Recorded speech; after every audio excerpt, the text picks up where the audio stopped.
Dan di sini kita bisa melihat komposisi yang makin dalam terkait hal-hal yang menjadi mata rantai dari kitab satu, kedua, tiga, empat, dan yang kelima. Dan bagian kitab ulangan ini memberi satu hakikat dalam menjadi ciptaan, menjadi umat kepunyaan Tuhan. Kita harus berproses dengan segala sesuatu koridor atau ketetapan-ketetapan Allah. Sehingga ada tiga bagian yang akan memberikan satu uraian yang jauh lebih sederhana, tetapi ini merupakan ringkasan dari keseluruhan kitab ulangan yang dimana kita sama-sama belajar di pasal 1 sampai pasal yang keempat itu adalah nasihat Musa yang pertama. Sedangkan pasal 5 sampai pasal 26 itu adalah nasihat Musa yang kedua. Dan pasal 27 sampai pasal ke-34 itu nasihat terakhir atau nasihat yang ketiga daripada Musa menjelang hari kematiannya. Dan di sini kita bisa melihat perbedaan di antara nasihat-nasihat penting ini untuk kita ketahui lebih jauh lagi. Di nasihat yang pertama, Musa mengingatkan yang namanya perjalanan orang Israel yang sudah dituntun keluar dari yang namanya Mesir masuk ke padang pengembaraan. Di situ akhirnya mendapatkan hukum Allah, tulisan jari-jari Allah langsung di atas gunung Sinai, ya, sehingga perjalanan itu adalah perjalanan yang penuh dengan peristiwa heroik, ada peristiwa patriotik, ada peristiwa nasionalis, ya. Sosok tokoh Musa ambil bagian di dalamnya. Musa tokoh sentral yang mengeluarkan orang Israel dari perjalanannya masa perbudakan 430 tahun lamanya di Mesir, dibawa keluar. Musa adalah tokoh sentralnya. Pada saat sudah keluar dari Mesir, di atas Gunung Sinai, Musa adalah tokoh yang sama yang menerima 10 hukum Allah terdiri dari 2 loh batu. Itulah perjalanan daripada masa lalu umat Israel yang sengaja diulang kembali untuk melihat masa lalunya dan menempatkan posisi Israel sebagai umat pilihan Allah.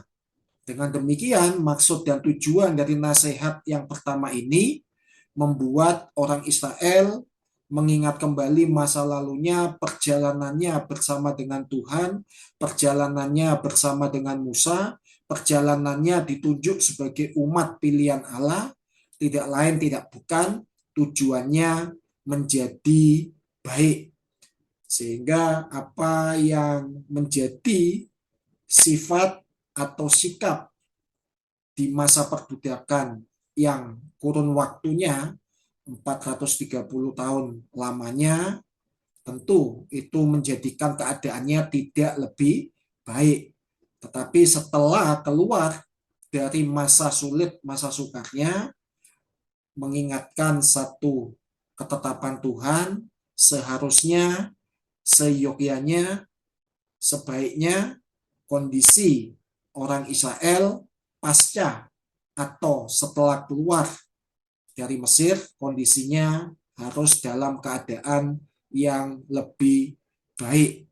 Sehingga juga diingatkan kembali tentang peristiwa ketidakpercayaan di Kadesi Barnea, ya, di ulangan 1 ayat 19 sampai 46, perihal tentang pengintai yang kemudian diutus memberikan laporan, dan kemudian ada laporan yang memberikan sebuah spirit optimis dan spirit pesimis. Ada yang mendatangkan spirit kesatuan, ada yang mendatangkan spirit perpecahan. Ada yang mendatangkan spirit kemajuan, ada yang mendatangkan spirit kemunduran ya.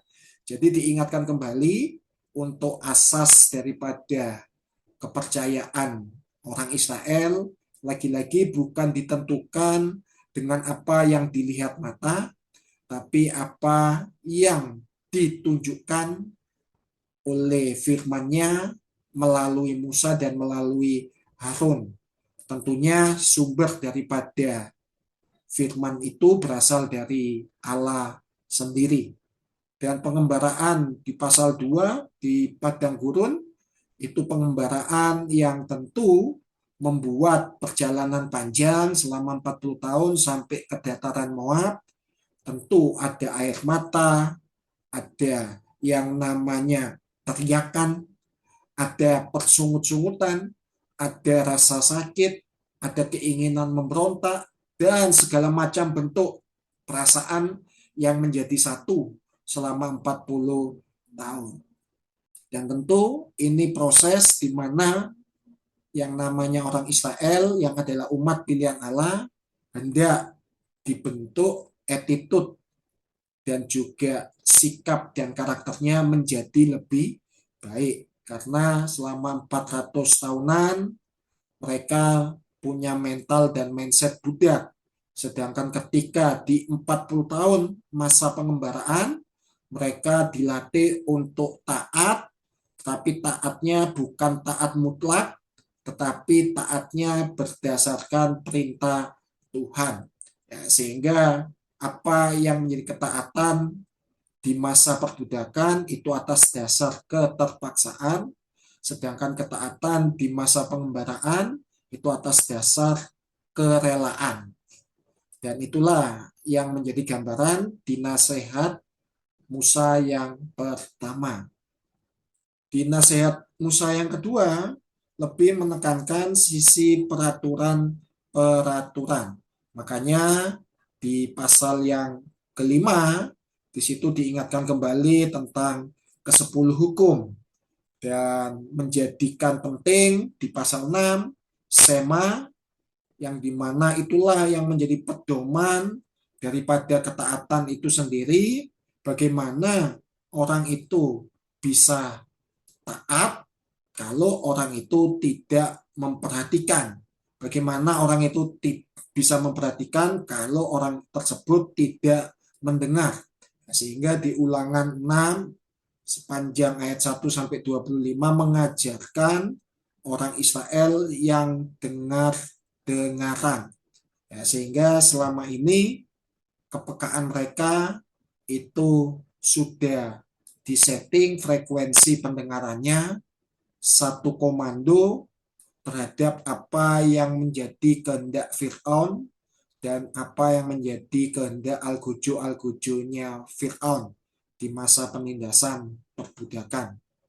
Tetapi mereka di saat pengembaraan harus mengatur frekuensi yang berubah, harus taat dan tunduk kepada perkataan firman yang diterima oleh Musa dan Harun melalui proses perjumpaan dengan Tuhan, melalui proses pergumulan dengan Tuhan. Sehingga ada banyak perintah, janji, tapi juga mengandung yang namanya unsur penyembahan. Di pasal 13 ada perintah tentang bagaimana menghadapi nabi-nabi palsu. Di pasal 14-15 mengenai makanan, persepuluhan, dan tahun Sabat. Di pasal yang sama juga mengenai hari raya tahunan dan juga perintah terhadap yang namanya pemimpin dan hukum perdata dan hukum pidana. Ya, sehingga di sini kita bisa melihat peraturan-peraturan itu disinggung di nasihat Musa yang kedua karena ingin membedakan bahwa di masa lalu orang Israel itu hidup di dalam satu hukum ketaatan kepada manusia. Sedangkan peraturan yang dinasihatkan oleh Musa, ketaatannya itu lebih lengkap, taat kepada Allah, tapi juga taat kepada pemimpin. Sehingga pemimpin yang tidak kelihatan itu Allah sendiri, pemimpin yang kelihatan itu yang ditetapkan Allah, tidak lain, tidak bukan adalah Musa dan Harun. Sehingga kalau ada muncul pemimpin tandingan atau pemimpin abal-abal, pemimpin palsu, pemimpin karbitan, ya tentu hukum-hukum inilah yang akan membentengi mereka, melindungi mereka dari hal-hal yang di luar kehendak Tuhan. Sehingga di masa sekarang, dalam konteks waktu itu ya, di masa pengembaraan, orang Israel itu naik levelnya bukan sekedar menjadi umat pilihan, tapi umat pemenang. Karena yang lalu di Mesir dibantu Tuhan, dibantu Musa untuk keluar sebagai umat pilihan, dan sekarang mereka harus menentukan pilihan untuk menang terhadap dirinya sendiri atau menang terhadap keinginan dagingnya sendiri. Makanya kita banyak melihat peristiwa persungut-sungutan, pemberontakan, dan lain sebagainya. Itu sengaja diizinkan Tuhan ujian demi ujian untuk melatih umat Israel menjadi umat pemenang, setidak-tidaknya menang melawan dirinya sendiri. Kemudian ketika berhadapan dengan yang namanya kelaparan, kehausan, mereka menang melawan situasi. Ketika mereka diperhadapkan beberapa bangsa-bangsa yang kemudian menghalangi perjalanan sampai ke Moab dan Kanaan, tentu kemenangannya berdasarkan kemenangan statistik perang. Dan banyak kemenangan-kemenangan lainnya yang mereka banyak mengalami dan melihat langsung, bahwa apa yang menjadi pagutan ular yang tentu dalam padang belantara yang begitu banyak, itu tidak membuat orang Israel yang takut akan Tuhan, yang hidupnya berserah kepada Tuhan, itu mati di tengah jalan.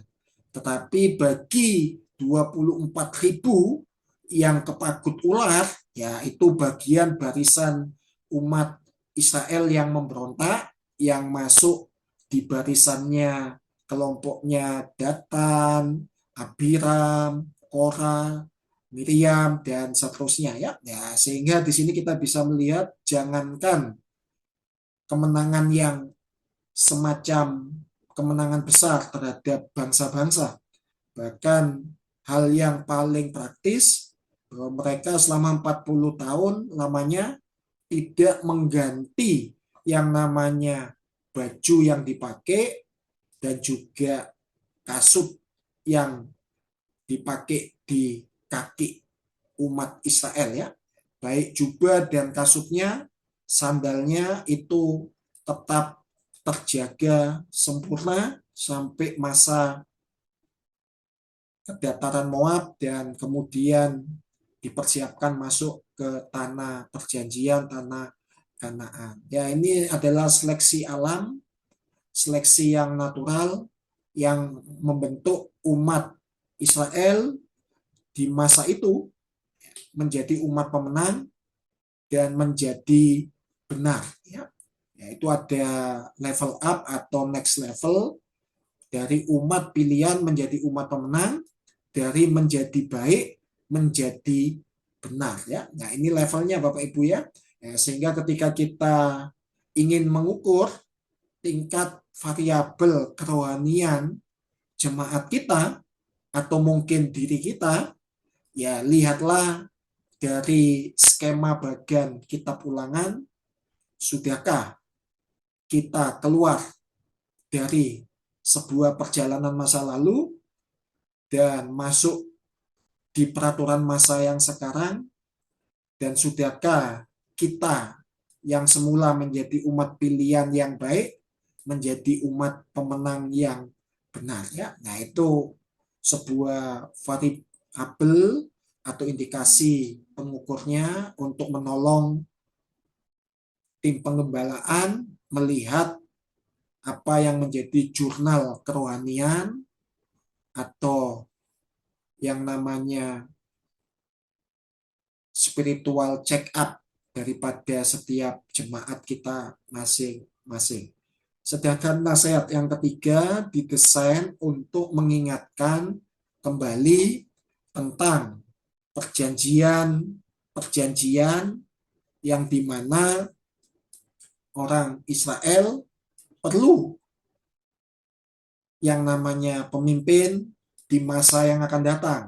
Sehingga disiapkanlah yang namanya masa depan yang penuh harapan dan juga sosok pengganti atau yang melanjutkan tongkat estafet kepemimpinan Musa terkait membawa angkatan pilihan umat pemenang menjadi umat perjanjian untuk menjemput masa depannya, untuk menjemput cita-citanya, untuk menjemput harapannya menjadi umat perjanjian, konsekuensinya menjadi umat yang berkenan. Karena apa yang baik belum tentu benar. Orang Israel itu diperbudak oleh Fir'aun, diperbudak oleh Mesir, diperbudak oleh segala sesuatu yang bersifat keduniawian. Dan itu tidak baik. Sehingga harus melewati perjalanan keluar dari masa perbudakan untuk menjadikan kondisinya lebih baik. Ya, jemaat juga harus dilatih. Jangan sampai mau diperbudak oleh pekerjaan. Bekerja baik, ya, tapi diperbudak oleh pekerjaan dan menghabiskan seluruh hidupnya untuk pekerjaan. Saya mau kasih contoh sederhana, ya, seorang konglomerat ya, yang kisahnya juga banyak dicatat sebagai kisah inspiratif ketika dia menghabiskan banyak waktunya diinvestasikan untuk usaha dan pekerjaannya dan lain sebagainya, kemudian membuat anak-anaknya, keluarganya itu mapan, dan pada akhirnya setelah masa tidak produktifnya dia pensiun. Kemudian apa yang menjadi sikap dari anak dan istrinya untuk memberikan bentuk perlawanan dan mengingatkan apa yang dilakukan suami atau ayahnya itu sesuatu yang tidak diinginkan istri atau anak-anaknya, karena istri dan anaknya meninggalkan konglomerat ini dan memilih untuk memberikan efek jerah. Bertahun-tahun lamanya diperbudak oleh pekerjaan, adapun orang tua ini sukses, suami ini sukses. Dia hanya sukses sebagai pengusaha, tetapi gagal menjadi ayah, gagal menjadi suami. Karena lebih banyak meninggalkan istri, lebih banyak meninggalkan anak-anak. Kesuksesan yang semacam ini dinilai oleh istri yang bijak, dinilai oleh anak yang bijak, untuk memberikan efek jerah kepada konglomerat inspiratif ini, bahwa mereka sebetulnya tidak lebih butuh sesuatu yang diberikan dibandingkan apa yang mereka harapkan. Yang mereka harapkan bukan kekayaan, bukan kelimpahan, tetapi kebersamaan di waktu suka maupun duka. Tuhan pun juga demikian, ketika kita minta pekerjaan, kita minta pelayanan, Tuhan berikan pekerjaan pelayanan, tapi kalau kita diperbudak oleh pelayanan dan pekerjaan, Tuhan kecewa. Karena kita lebih banyak menghabiskan waktu untuk pekerjaan, kita menghabiskan waktu untuk pelayanan, tapi tidak pernah ada waktu dengan Tuhan. Ya. Nah, sehingga kita perlu dilatih untuk melihat bagian kitab ulangan ini ketika kita teliti begitu dalam, ada banyak hal yang makin menyempurnakan kita menjadi orang yang lebih baik lagi. Tapi baik saja tidak cukup. Tapi kita harus menjadi orang benar. Karena beragama itu baik, tapi agama tidak membuat kita masuk kerajaan surga. Ya. Sebelum tadi saya mengajar, ada percakapan papa mertua bertanya, Yesus itu agamanya apa? Ya. Karena banyak ditanya di lingkungan mayoritas Muslim ya di kota Kediri.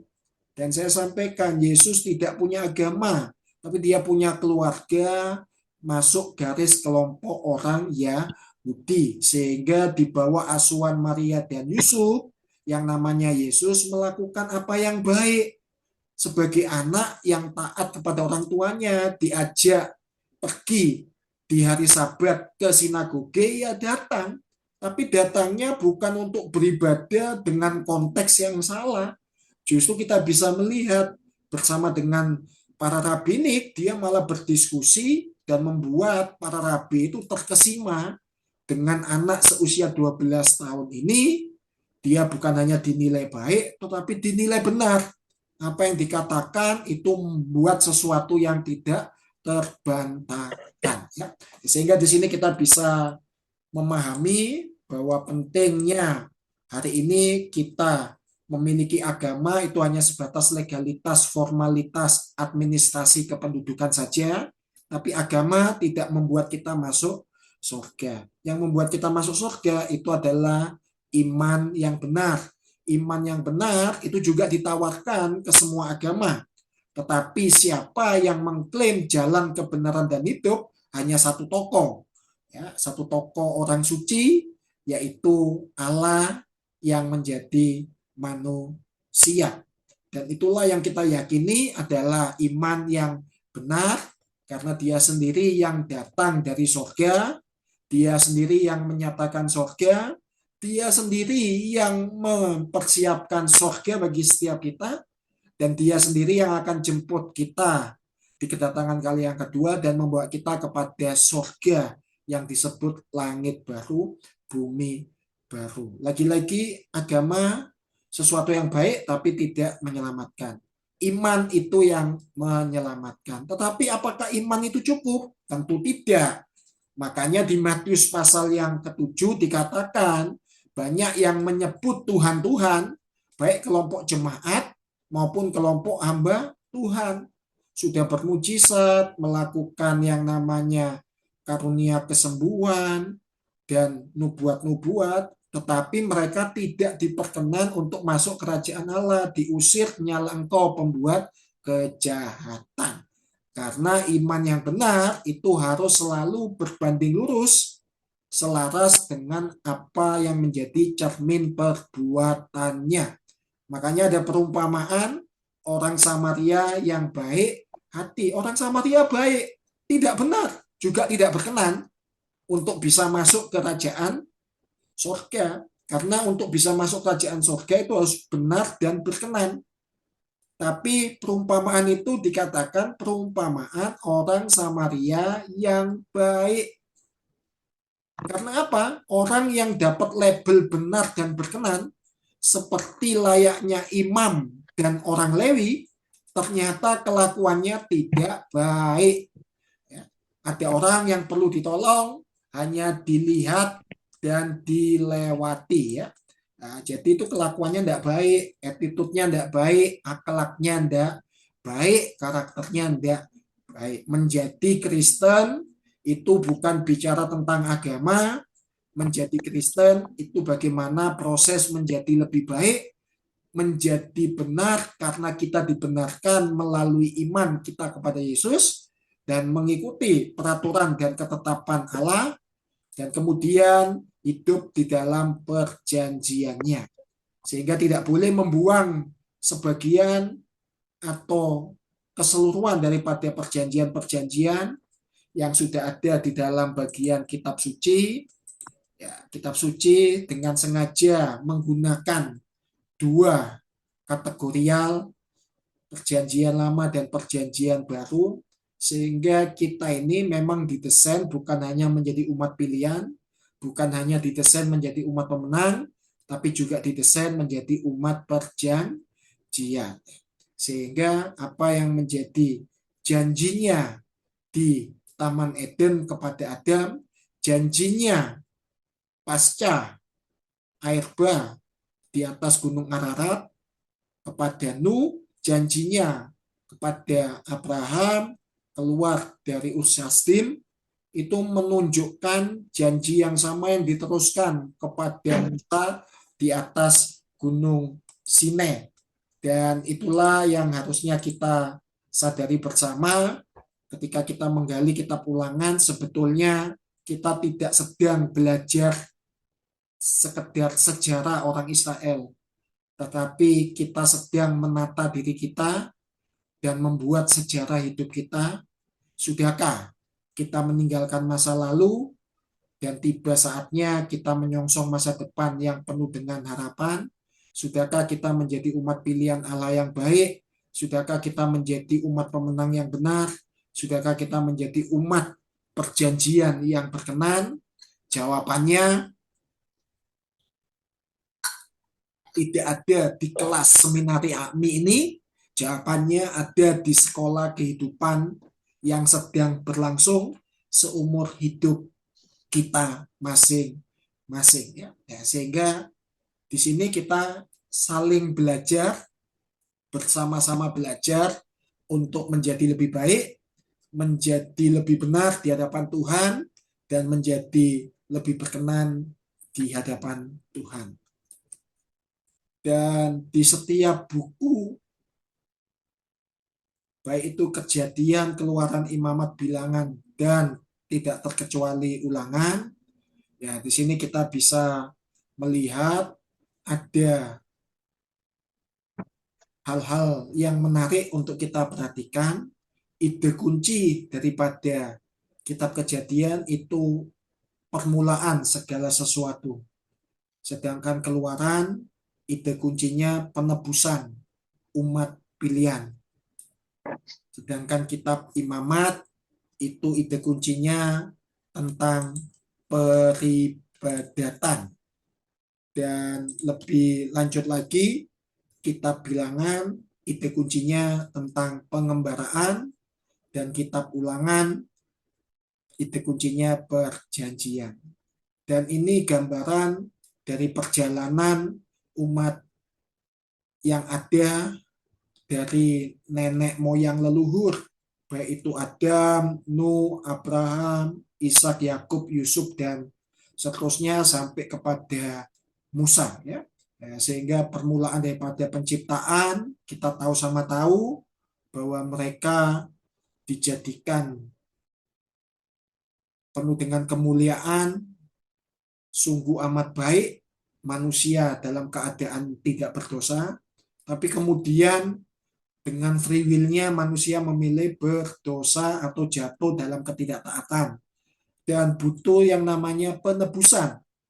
Dan ritual penebusan itu adalah gambaran di sepanjang kitab Taurat, itu gambaran yang kemudian penggenapannya di dalam karya Yesus Kristus.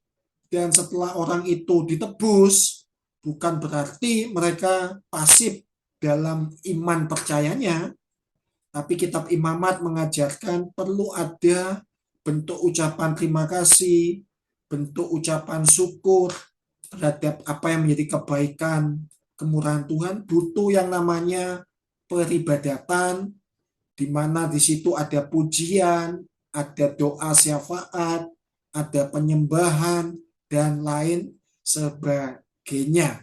Tapi setelah mereka beriman dalam penebusan dan tetap percaya dalam peribadatan, tetapi mereka harus menjadi saksi dalam pengembaraannya. Identitas orang percaya tersebut harus tergambar dari perjalanan di masa sulitnya. Nah, sehingga ketika mereka berhasil sampai akhir hidupnya menunjukkan dan tetap terus dapat mendemonstrasikan kasih dan kuasa Allah, maka mereka adalah bagian dari umat perjanjian itu sendiri. Jadi indahnya Alkitab kita memang betul ditulis oleh tangan manusia, tetapi siapa yang dapat mengilhamkan hal-hal yang tersembunyi ini untuk sekian abad kemudian disingkapkan, rahasia mulia dan rahasia keagungan daripada kitab suci kita menuntun kita kepada satu ide kunci kehidupan pribadi lepas pribadi. Pada mulanya kita dilahirkan, dijanin orang tua kita masing-masing hanya punya satu keinginan. Keinginannya hidup, itulah alam rahim. Keluar masuk ke alam semesta. Banyak keinginan yang dikejar, tapi sia-sia. Kemudian masuk alam kubur, menyesali keinginannya. Dan kemudian masuk ke alam baka, diminta pertanggungjawaban terhadap apa yang selama diinginkan dan dilakukan di bumi, itu di alam baka dimintain pertanggungjawaban, dan hasil akhirnya masuk di alam kekal. Ya. Nah, jadi ini bentuk gambaran diri kita membaca kitab Taurat itu sebetulnya autobiografi pribadi lepas pribadi, hanya Israel itu menjadi mirror effect atau cara Tuhan memberikan cermin yang terbuka untuk memperlihatkan keadaan kita yang sebenarnya, ya. Sehingga permulaan dari kelahiran kita sudah terhisap dari dosa warisan, dosa asal, dan dosa pribadi. Sehingga kita butuh penebusan. Setelah kita ditebus, kita percaya, dibaptis, ikut sakramen perjamuan kudus. Ya, sekarang lagi marak orang-orang lihat, ya, The Last Supper, ya, film perjamuan kudus yang dikemas secara apik, dari sisi hiburannya dapat, ya, dari sisi makna rohaninya juga bisa diambil banyak, tapi juga disisipkan hal-hal yang bernuansa intelijen, ya, yang menegangkan. Ya, bagaimana Yesus tahu siapa pengkhianat di antara 12 murid? Ya, kemahatauannya itu bukan kebetulan. Ya, kalau kebetulan itu kan probability-nya, kemungkinannya dari 12, ya tebak-tebakannya, ya, berarti ada 12 jawaban yang membuat Yesus menjawab benar, dan ada kemungkinan 12 Yesus menjawab salah, ya, di saat yang bersamaan. Ya, tetapi di sini kita bisa melihat satu kali tindakan Yesus mengungkap sebelum karya jalan salib penebusan itu terjadi, dia sudah langsung di balik kemahatauannya, analisis intelijennya Yesus. Nah, jadi saya melihat Bapak Ibu bahwa menjadi penting kita itu memahami Yesus, jangan menempatkan Yesus dari kemahatauannya, dari sisi keilahiannya saja. Untuk seorang suami tahu gelagat istrinya, suami tidak perlu jadi dukun, ya. Nah, jadi suami cukup bergaul intim dengan istrinya, dia bakal tahu apa yang menjadi perubahan-perubahan, keanehan-anehan, ketidaklasiman istrinya, perubahan istrinya, dia akan tahu. Tidak perlu jadi dukun, tidak perlu jadi cenayang, tidak perlu jadi orang pintar, ya. Hanya bergaul intim saja, kita akan tahu. Sebaliknya istri kepada suami, sebaliknya orang tua kepada anak, anak kepada orang tua. Hal yang sama Yesus lakukan kepada murid-muridnya. Selama 3 tahun lebih, Bapak Ibu, Yesus sudah bersama-sama dengan yang namanya Petrus dan juga Yudas. Ya, sehingga Bapak Ibu kalau mendeteksi dari mana Yesus tahu bahwa Petrus akan menyangkal, Yudas akan mengkhianati, kalau Bapak Ibu tidak mau menyelidiki ayat, tidak mau menyelidiki konteks dan teks-teks yang ada di kitab suci kita, maka kita ambil gampangnya saja. Ya jelas tahu, Yesus kan Tuhan, Yesus kan Maha tahu, ya. Nah, jadi Bapak Ibu menampik, ya, atau melepas hubungan relasi antara guru dan murid itu sesuatu yang kemudian tidak dijadikan indikator variabel yang membuat Yesus sangat besar kemungkinannya juga mengetahui dari sisi anak manusia, bukan anak Allah ya. Nah, jadi yang semacam ini penting buat setiap kita, bahwa Yesus tahu dari sisi dia sebagai anak Allah, dari dia sebagai anak manusia, dia tahu apa yang menjadi kebutuhan kita. Oh, kita berdosa, maka kita butuh ditebus. Melalui apa? Jalan salib. Dengan darahnya, dengan nyawanya, itulah yang menjadi gambaran karya penebusan yang tertinggi. Apakah berhenti sampai di situ? Tidak. Menjadi Kristen, menjadi pengikut Yesus harus beribadah. Apakah berhenti sampai di situ? Tidak. Harus mengabarkan Injil. Harus bersaksi dimanapun kita berada. Harus jangan malu menyatakan identitas kekristenan kita ya. Dan hidup dalam perjanjian adalah hidup menantikan penggenapan janji Tuhan, karena sebagian besar janji dan nubuatannya kan sudah tergenapi, tapi ada janji kedatangan kali yang kedua yang tetap kita nanti-nantikan, janji kedatangannya ya. Maka Israel itu bukan hanya menjadi umat atau bangsa terpilih, tetapi terluputkan ya dari yang namanya masa perbudakan yang lebih panjang lagi. Dan ibadahnya Israel, kenapa hari ketujuh, kenapa hari Sabtu, ya sebetulnya bukan Sabtunya, sebetulnya itu hari ketujuhnya yang harusnya difokuskan.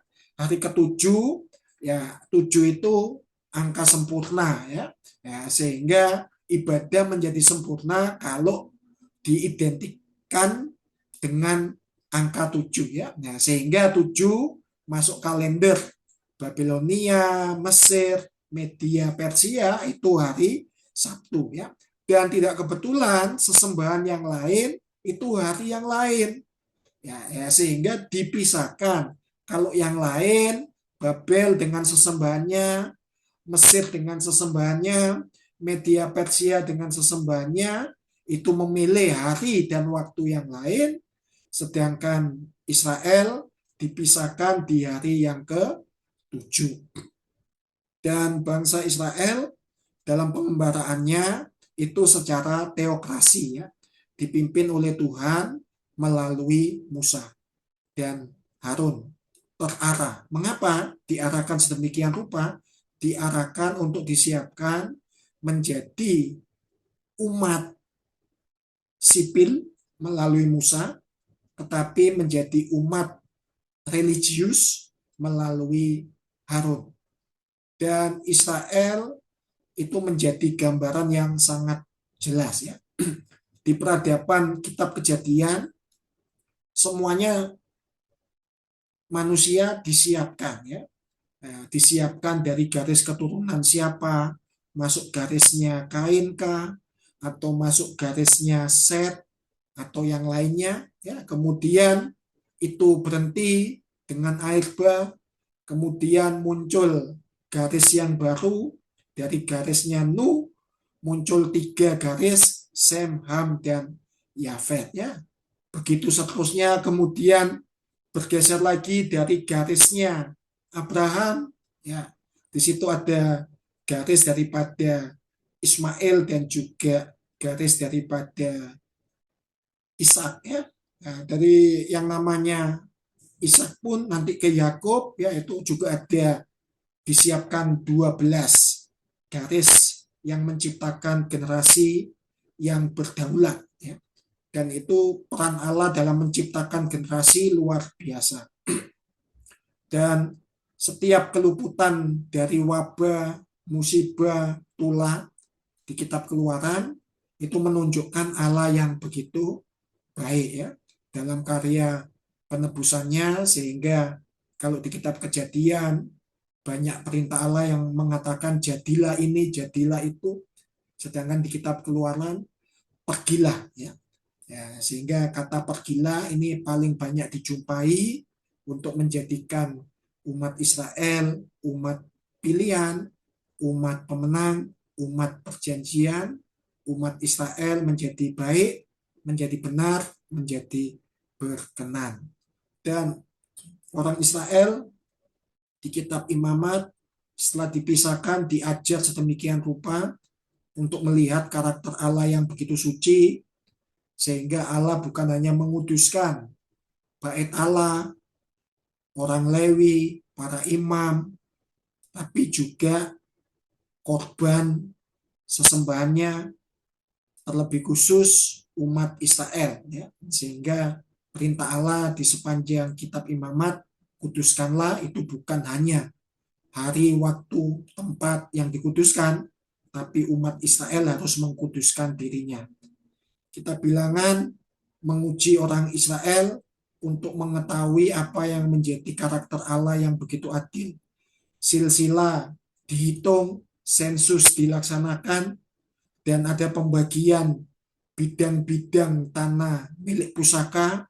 Itu menunjukkan keadilan Tuhan, peran Allah dalam pemeliharaan, dan ketika mereka diizinkan masuk tanah Kanaan, ada perintah masuklah dalam rancangan dan perjanjianku.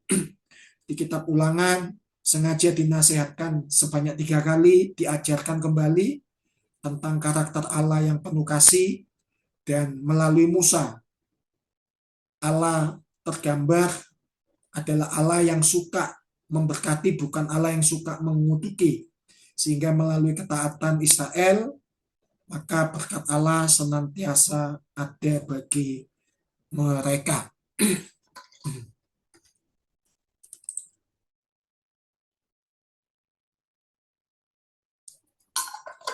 Ya, kita review ulang dari slide by slide-nya.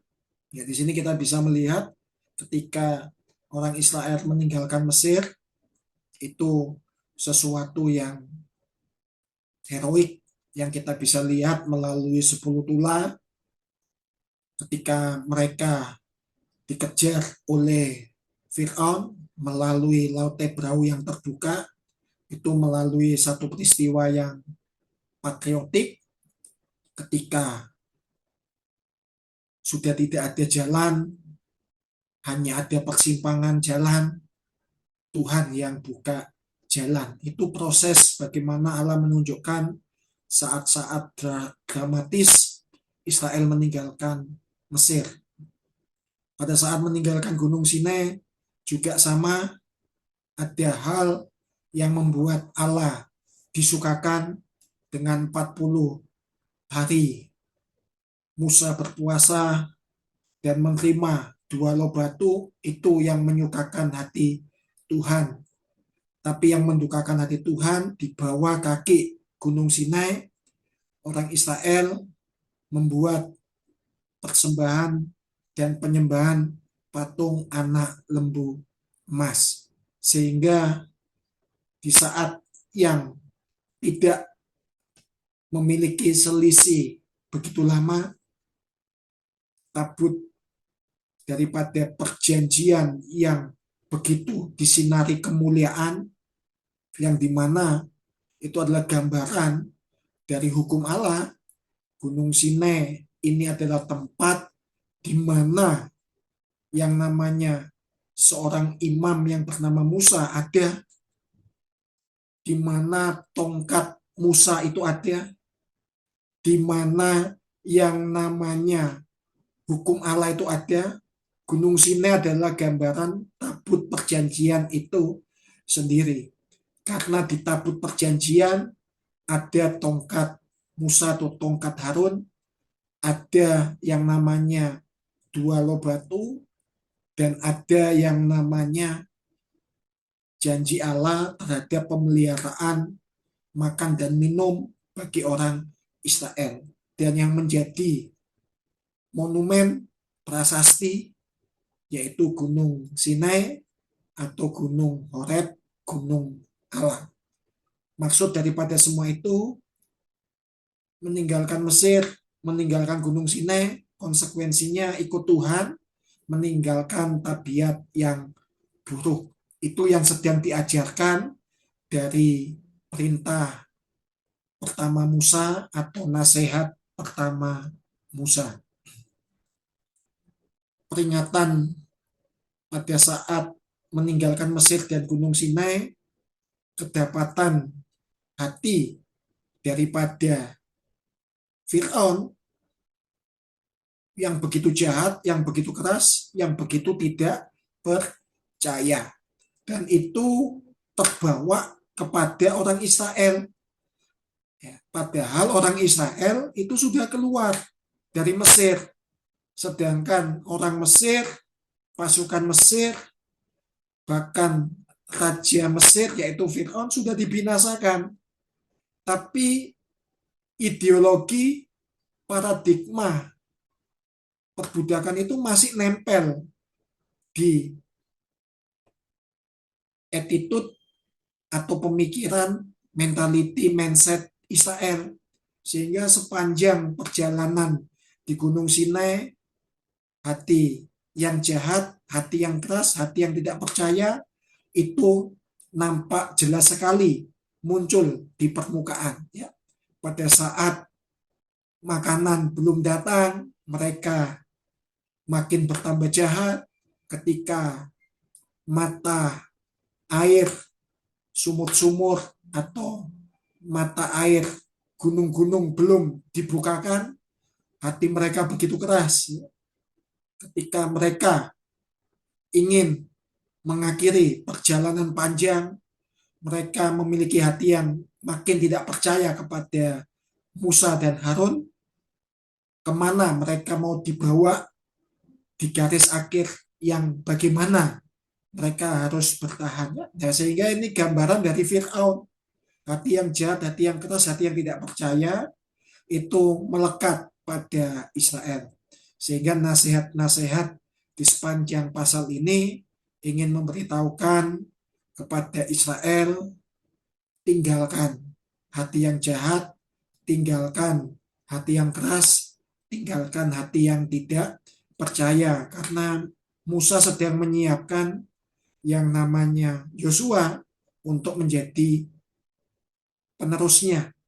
Ya, sehingga harapannya jangan sampai Yosua diperlakukan sama seperti Musa diperlakukan.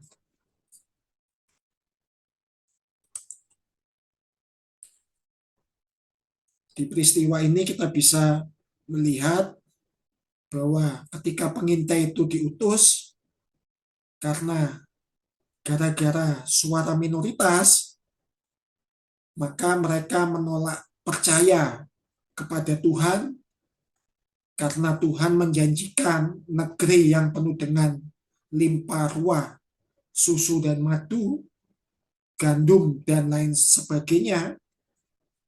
Dan apa yang menjadi hasil pengintaian Yosua Kaleb itu juga tidak diindahkan, ya. Ya, sehingga itu jangan sampai diulang kembali di angkatan yang sekarang, yang kemudian nanti akan dipersiapkan melalui kepemimpinan Yosua. Jangan sampai menolak percaya kepada Tuhan, menolak percaya kepada pimpinan, itu nanti mengakibatkan proses panjang yang berbelit-belit dan berkat Tuhan makin jauh daripada umat Tuhan.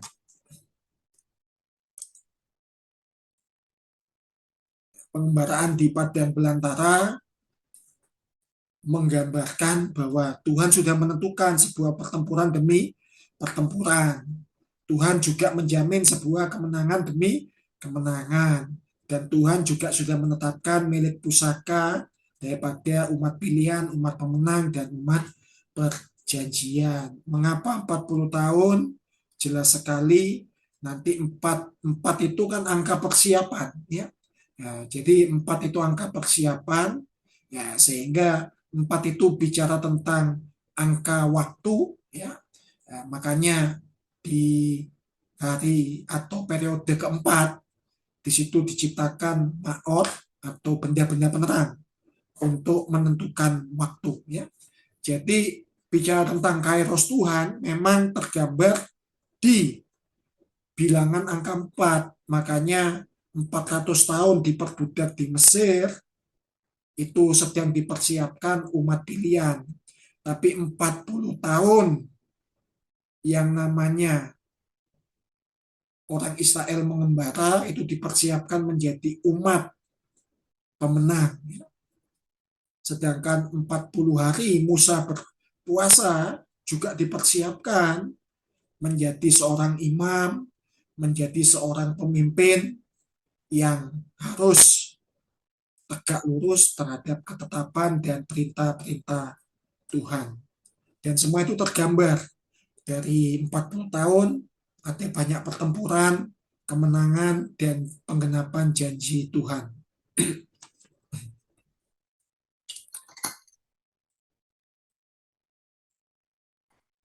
Dan di perjalanan menuju dataran Moab, pasca meninggalkan Gunung Sinai, tentu ini ada 42 titik ya, dari Ramses sampai Moab masuk ke Kanaan, ya itu menjadi penting untuk diperhatikan bahwa yang namanya milik pusaka itu harus diambil. Jadi kalau Tuhan sudah berjanji Kanaan itu milik pusaka Israel, ya harus diambil, harus pergi ke sana, harus ditaklukkan, dan janji itu harus ditepati. Jadi Tuhan yang memberi janji harus menepati, Israel yang menerima janji harus mengalami. Dan yang melanggar perjanjian itu akan dihukum. Makanya angkatan pertama yang keluar dari Mesir itu tidak masuk menjadi angkatan yang kedua di zaman Yosua. Karena mereka tegar tengkuk, hatinya keras, hatinya jahat, hatinya tidak percaya. Sehingga mereka lebih banyak mati di padang belantara. Kemudian angkatan yang kedua, yang kemudian di bilangan 26 disensus dihitung kembali, itulah yang masuk angkatan Yosua yang menikmati janji Tuhan. Dan perjalanan menuju Kanaan itu lagi-lagi hanya ingin menekankan bahwa Israel memiliki hak istimewa. Tapi jangan lupa Israel juga memiliki hubungan istimewa yang sekarang mulai banyak diributkan bahwa Palestina itu hak istimewanya Israel. Tetapi yang menjadi pertanyaannya bahwa Israel telah kehilangan hubungan istimewanya dengan Tuhan. Kenapa? Karena Israel, atau lebih spesifik orang Yahudi, menolak Yesus Kristus. Itu artinya menolak memiliki hubungan istimewa dengan Allah sendiri. Padahal dia mau menerima hak istimewa, mau menerima Kanaan, mau menerima Palestina, mau menerima daerah-daerah penaklukan lainnya, berkatnya mau, tapi sumber berkatnya ditolak. Nah, di sini kita belajar, jangan cuma mau berkatnya, tapi cari sumber berkatnya. Milikilah hubungan dengan sang sumber itu sendiri, maka kita akan diberikan hak istimewa yang lainnya. Di sepanjang pasal 5 sampai 26 mengingatkan 10 perintah bagi Israel, mengingatkan sema bagi Israel, mengingatkan berbagai hukum buat Israel. Karena awalnya 10 perintah tetapi tidak didengarkan, kemudian jumlahnya jadi 613. Itu jumlah dari hukum spiritual, hukum moral, hukum sosial, sampai hukum pidana, hukum perdata, hukum perniagaan, sampai hukum perang. Ada 613. Saya agak lebih cepat karena saya sedang radang tenggorokan. Ya, saya tidak mau kehilangan momentum mengajar Bapak Ibu sekalian. Sepertinya suara saya sudah di angka 30% ya. Ya, sehingga saya akan lebih cepat mengajarnya dan Bapak Ibu perdalam di ruang diskusi. Ya, sehingga di pasal 5 sampai pasal 6 yang namanya 3 kata kunci untuk Israel itu bisa menjadi umat pilihan, umat pemenang, dan umat perjanjian, harus daras, asa, dan lamat. Setiap hukum itu harus diteliti, setiap hukum itu harus dilakukan, dan setiap hukum itu harus diajarkan. Dan ini bukan untuk satu generasi, tapi dilakukan dari generasi satu ke generasi yang lain. Di pasal 7, ya ini didesain untuk menjadi umat pemenang dalam petunjuk penaklukan Kanaan. Tentu di periodisasi Yosua dipersiapkan di Bilangan 27, Yosua dapat penumpangan tangan daripada Musa disaksikan oleh Eleazar. Di situ dia hanya dapat sebagian urapan daripada Musa supaya dia didengar, dihormati, dihargai oleh Israel. Tapi nanti di pasal akhir kitab Ulangan dia dapat keseluruhan urapan daripada Musa yang kemudian menjadikan Yosua menjadi pemimpin yang melanjutkan pelayanan daripada Musa. Kata kuncinya untuk bisa menaklukkan Kanaan harus mengikuti perintah Tuhan, memegang janji Tuhan, dan menerima berkat Tuhan. Sehingga 3 hal ini tidak bisa dibalik, karena ini hierarki, ordo, atau jenjang urutannya begitu. Harus mengikuti perintah Tuhan dulu, dan memegang janji Tuhan dulu, baru menerima berkat. Banyak orang Kristen, banyak orang percaya mau berkatnya dulu, tidak mau pegang janji Tuhan, tidak mau ikutin perintah Tuhan. Ya ini Kristen karbitan, Kristen instan ya. Itu artinya Kristen yang tidak mau diproses, tapi maunya protes saja ya. Ya inilah yang perlu kita perangi di setiap pelayanan kita, di setiap jemaat kita. Jemaat kalau mau terima berkat Tuhan, ikuti perintah Tuhan, pegang janji Tuhan. Dan pemeliharaan Tuhan itu tergambar di pasal yang ke-8. Mengapa harus taat perintah Tuhan, harus ikuti jalan Tuhan, harus takut akan Tuhan? Ya karena ini bukan ilusi, ini bukan mitos, ini bukan dongeng, ini janji Tuhan. Janji Tuhan tentang air kehidupan, janji Tuhan tentang padi, gandum, buah-buahan, dan susu dan madu itu sesuatu yang bukan dijanjikan, diucapkan Allah kepada Musa, tapi juga dilihat oleh Yosua dan Kaleb. Jadi kurang bukti apa lagi, ya. Sehingga itulah yang mendapatkan penegasan daripada Musa di wejangan yang pertama.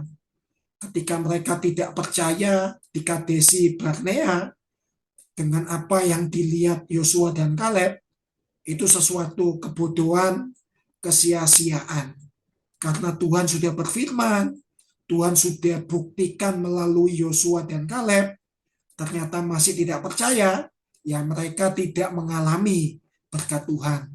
Yang percaya itu adalah orang Israel angkatan yang kedua, seperti catatan sensus bilangan yang ke-26, sehingga mereka lah yang menikmati pemeliharaan Tuhan di Kanaan. Di pasal 9 sampai pasal 13, peringatan di Kanaan, jangan bermegah karena usaha, upaya, dan pencapaian. Semua itu karena anugerah, kasih karunia, pertolongan Tuhan. Dan jangan lupa tentang 10 hukum Allah, dan jangan menyembah berhala. Nah, tapi ternyata itu dilanggar, dan itu yang menyebabkan orang Israel disempurnakan menjadi umat perjanjian, karena di Babel dia diperbudak selama 70 tahun. Ya, angka 7 itu sempurna. Sehingga dengan 70 tahun diperbudak Babel, maka disempurnakan pengalaman rohaninya. Ya, sehingga ditekankan di sini harus ada satu Tuhan, satu tempat ibadah, satu komando melalui Musa dan Harun. Di luar itu harus di bumi hanguskan, harus dihancurkan sesembahan berhala, dan tanah Kanaan harus ditaklukkan sepenuhnya, tidak boleh ada kelompok lainnya.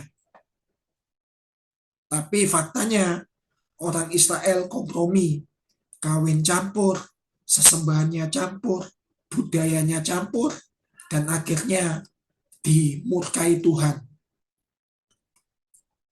14, 15, 16 di pasal ini perihal tentang kekudusan, ditekankan tentang persembahan, persepuluhan, perayaan Paskah, Pentakosta, dan Pondok Daud. Sehingga ritual dan spiritual itu menggambarkan moral daripada umat Israel. Ya. Jadi spiritualnya di mana? Ya, spiritualnya ada di persembahan dan persepuluhan. Kita bisa melihat seperti khotbah Yesus, di mana uangmu berada, di situ hatimu berada. Ya, bisa dilihat orang itu ditundukkan oleh mamon apa tidak, yaitu tergambar letak di mana uangnya berada. Ya, itu menggambarkan spiritualitasnya.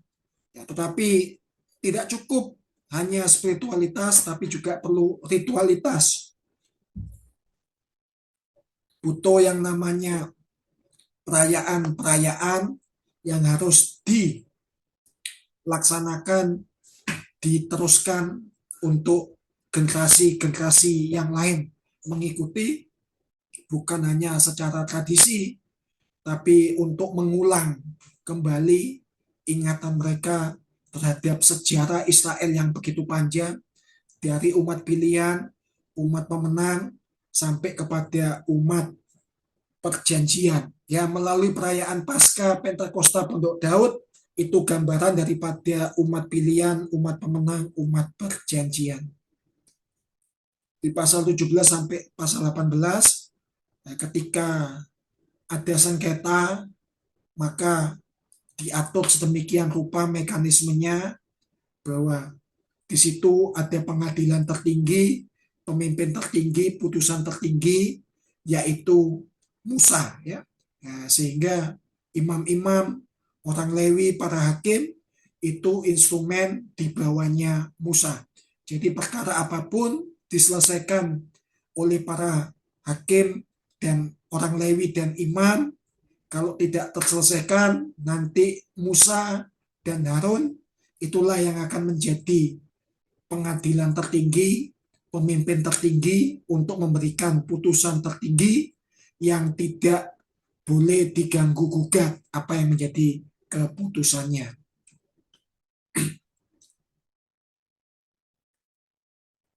Untuk hukum perdata dan pidana pasal 19 sampai 26, ya, tata kelola kota, tata kelola perang, tata kelola kemasyarakatan, tata kelola ibadah, dan tata kelola pengadilan itu diatur sedemikian rupa untuk maksud, tujuan, tertib, dan teratur. Ya. Jadi hukum perdata pidana diberikan, itu kata kuncinya tertib dan teratur. Itu gambaran daripada umat Allah di perjanjian baru. Ya, nasihat Paulus kepada Timotius, kalau Roh Kudus tinggal dalammu, tidak akan mendatangkan ketakutan, melainkan keberanian dan ketertiban dan keteraturan. Ya.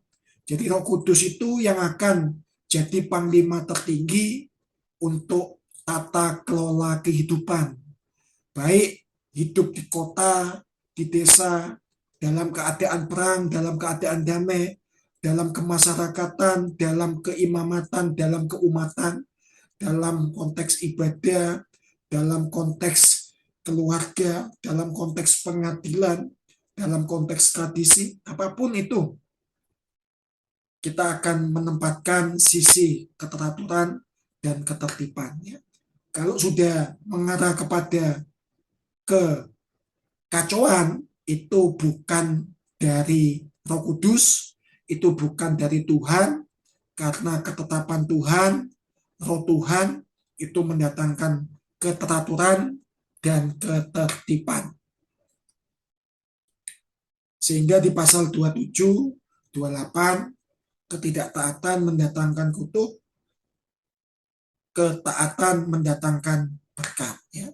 Sehingga yang diminta bukan hanya respon, tanggapan, tapi responsibility, tanggung jawab. Ya. Jadi banyak orang pinginnya taat, dapat berkat, terus jadi pemilik. Padahal itu hanya satu sisi, respon. Tapi maksud dari kitab Ulangan ini, kalau kita membaca secara keseluruhan, bahwa ada responsibility. Mengapa Tuhan memberkati kita? Bukan menjadi pemilik atas berkat yang Tuhan berikan. Kita itu pengelola. Kalau kita itu pengelola, berkatnya itu bisa jadi itu disalurkan kepada orang-orang yang Tuhan maksudkan, kepada situasi yang Tuhan sudah tentukan. Sehingga di sini jelas sekali beda antara respon. Respon itu adalah ketaatan untuk mendatangkan berkat. Tapi responsibility membuat berkat itu membuat kita tetap menjadi taat. Karena banyak orang setelah diberkati hidupnya bermasalah. Ketika diberkati hidupnya tidak lagi taat. Ya. Kalau ketaatan mendatangkan berkat itu respon orang percaya.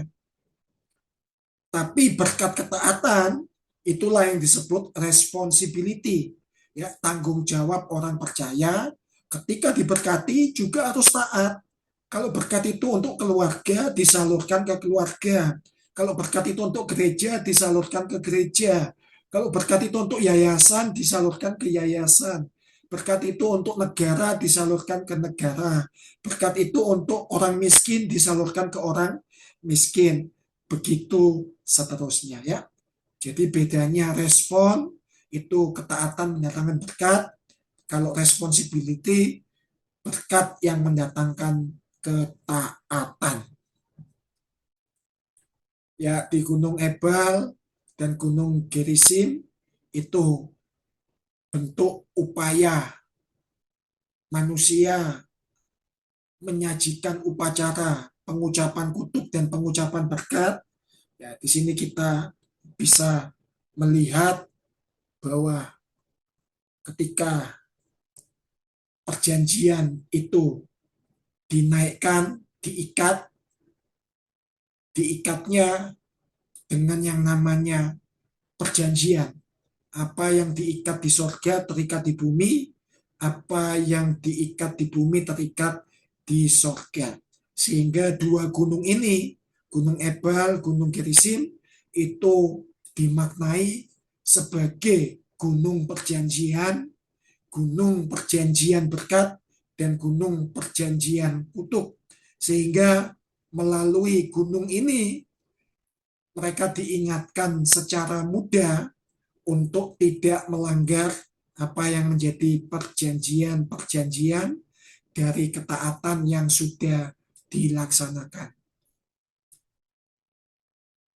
Sehingga di pasal 2930 di 300, maksud saya 613 hukum itu seluruhnya perintah Tuhan harus ditaati, tidak boleh sebagian. Dan berikutnya seluruh umat Tuhan harus mentaati. Ya, jadi kata seluruh ini menjadikan sesuatu yang konsisten. Ya, jadi ketika sebagian perintah ditaati, ya sebagian umat yang tidak taat itu akan mendapatkan kutuk, akan mendapatkan ganjaran, upah dan balasan. Ya. Sebaliknya yang ditekankan di sini, seluruh perintah harus ditaati. Seluruh umat Tuhan harus mentaati.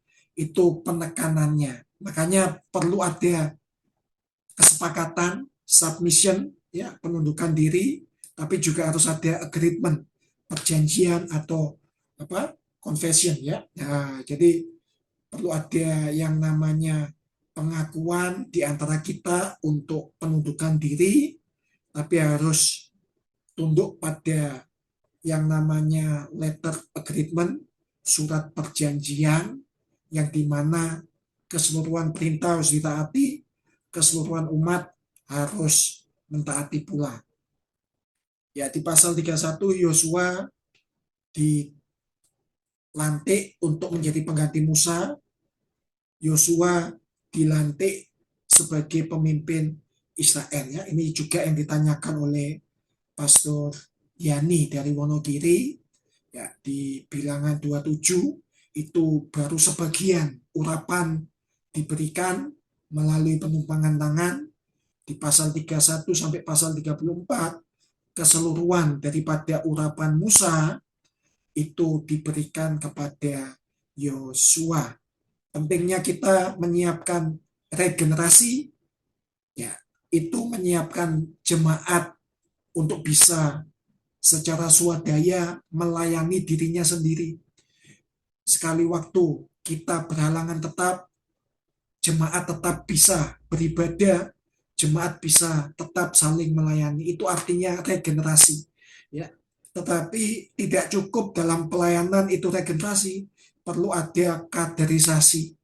Kaderisasi itu bukan hanya menyiapkan jemaat atau umat, tapi menyiapkan pemimpin lanjutan, ya. Siapa yang akan melanjutkan pelayanan kita perlu kita pikirkan, tetapi juga perlu kita doakan, tapi juga perlu kita kader, kita muridkan, tapi juga perlu kita doakan, urapi, kita lantik, sehingga selanjutnya dia akan menjadi pemimpin yang luar biasa. Jangan menunggu mati, ya. Yesus tidak perlu nunggu mati ketika dia menetapkan 12 rasul, ya. Ketika Musa dilanjutkan Yosua, dia tidak perlu menunggu mati. Elia ke Elisa juga tidak perlu menunggu mati, ya. Itulah yang menjadi perbedaan kaderisasi untuk menghasilkan pemimpin yang baru, regenerasi untuk menghasilkan generasi yang baru yang secara swadaya mereka dapat melayani secara mandiri, ada atau tanpa kita, mereka tetap bisa beribadah kepada Tuhan. Sehingga di nyanyian Musa itu sebagai nyanyian penyemangat bagi orang Israel di akhir hayat, di akhir hidup daripada Musa. Musa tidak ingin dikultuskan, Musa tidak ingin dikenang sebagai pemimpin yang kemudian menggeser apa yang menjadi sosok kemahabesaran Allah itu sendiri. Sebesar-besarnya kontribusi pelayanan Musa sebagai pemimpin Israel itu hanya sebagian kecil dari bagaimana Allah memakai Musa sebagai alat kepanjangan tangannya. Tetapi itulah yang menjadi nyanyian akhir penyemangat bagi orang Israel supaya tidak bersedih hati, tetap semangat untuk menyeberangi Sungai Yordan dan memasuki yang namanya tanah Kanaan. Menyemangati Yosua sebagaimana Tuhan menyertai, memberkati, melindungi Musa, Tuhan yang sama juga akan menyertai, memberkati, melindungi Yosua. Sebagaimana orang Lewi di zaman Musa membangun yang namanya pusat sesembahan Kemah Tabernakel, maka disemangati pula orang Lewi untuk dapat menjaga dan melestarikan apa yang menjadi hukum peribadatan bagi orang Israel. Dan kesimpulan daripada nyanyian Musa, di dalamnya ada keagungan Allah, karena seperti Yohanes Pembaptis, makin ke sini dia makin kecil, makin ke sini Tuhanlah yang makin besar. Musa tidak mau terlihat lebih besar daripada Tuhannya. Makanya ini tergambar daripada nyanyian Musa. Di dalam nyanyian Musa ada perkataan ucapan berkat bagi Israel sekaligus janji kejayaan Israel. Sehingga itulah yang menjadi penutup daripada nyanyian Musa. Setelah itu kita bisa melihat hidup mati di ketinggian, hidup mati dalam kehendak Tuhan, hidup mati dengan visi. Kita bisa lihat pada saat Musa dilahirkan, kita bisa lihat apa yang menjadi kehidupan siklus Musa. Dia terlahir dari keluarga Amram, ya, Yokebed ibunya, Harun saudaranya, Meriam saudarinya, tetapi dinaikkan, ya, ditinggikan yang namanya Musa, diadopsi putri Fir'aun, meskipun diasuh oleh ibunya sendiri karena lobi-lobi daripada kakaknya Miriam. Ya. Dan bukan hanya ditinggikan di Mesir, dibawa lebih tinggi lagi. Ya.